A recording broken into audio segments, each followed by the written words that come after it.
Oh! There you go. Good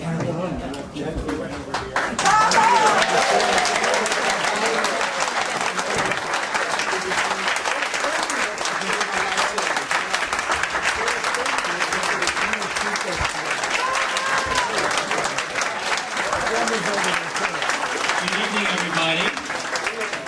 Good evening. You ought to run for president.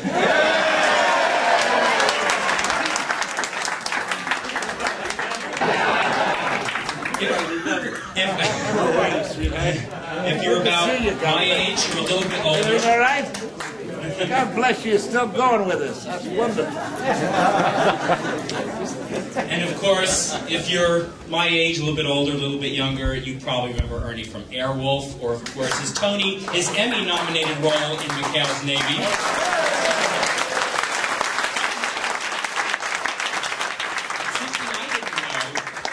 That he was the original middle square in Hollywood Squares. He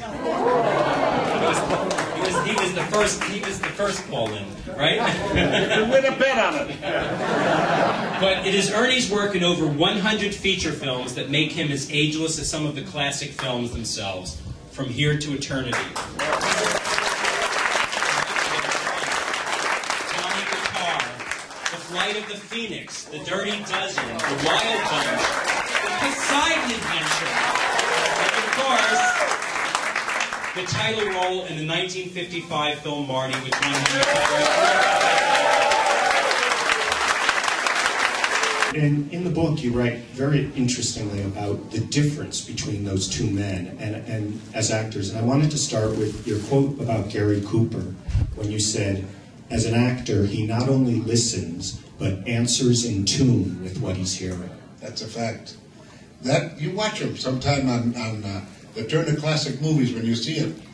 He listens. You can actually hear him, watch him listen. And that's what an actor is all about. You listen to what the man is saying, like I'm listening to Tom right now. And you answer in kind.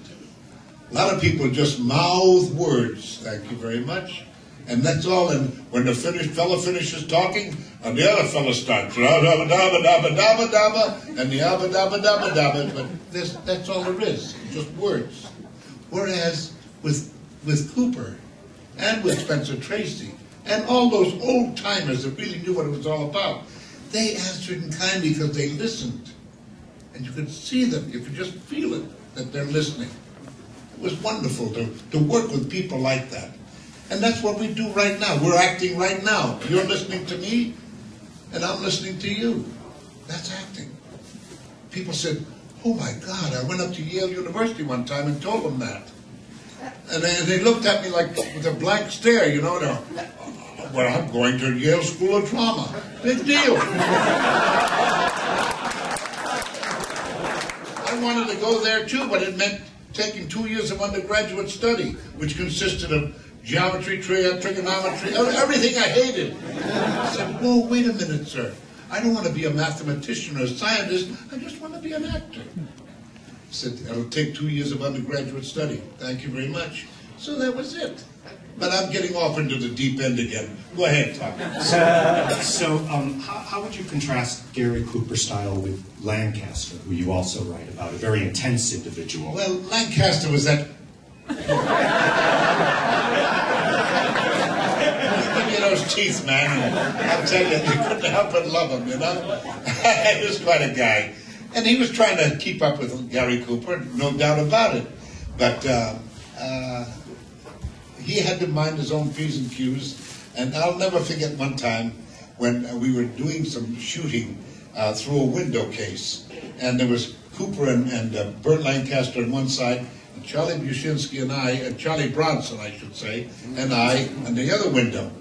And the word came, forget, stop shooting, and Burt was all excited, and pow, he let the last one go, and it hit Gary Cooper right on his shoulder, and started a fire in his clothing. And he started, oh my God, what are you doing that? And they put out the fire, you know, and Gary Cooper very quietly saying, don't worry, everything's fine, everything will be okay. They put some salve on it and came back to work next day. Forgetful, nothing, no strain.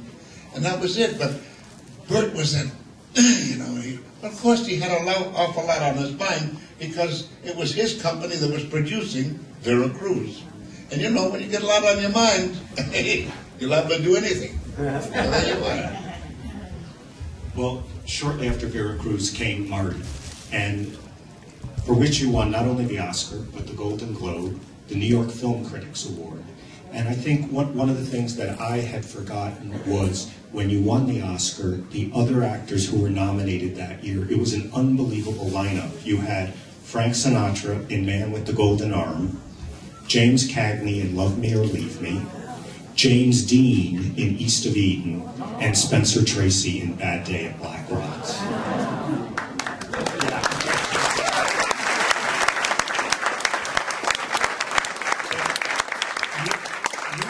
Right in the book, although actors often say this, you genuinely did not expect to win the Oscar. No, not in the least. Because I said to myself, look at what I got against me. Frank Sinatra alone. I figured James Dean would get it just because he'd been passed away. You know, he died.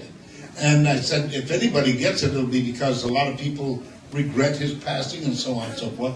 Spencer Tracy, I worked with him in Bad Day at Black Rock. And I knew what he had done, and I didn't expect anything. As a matter of fact, if I can go off the thing a minute, Tom, when I was leaving one day, the set of Bad Day at Black Rock, and Spencer looks up at me and he said, hey, where you going? I said, well, I'm going to go down here and read for some people. Read? You don't read anymore. He says, you're a star.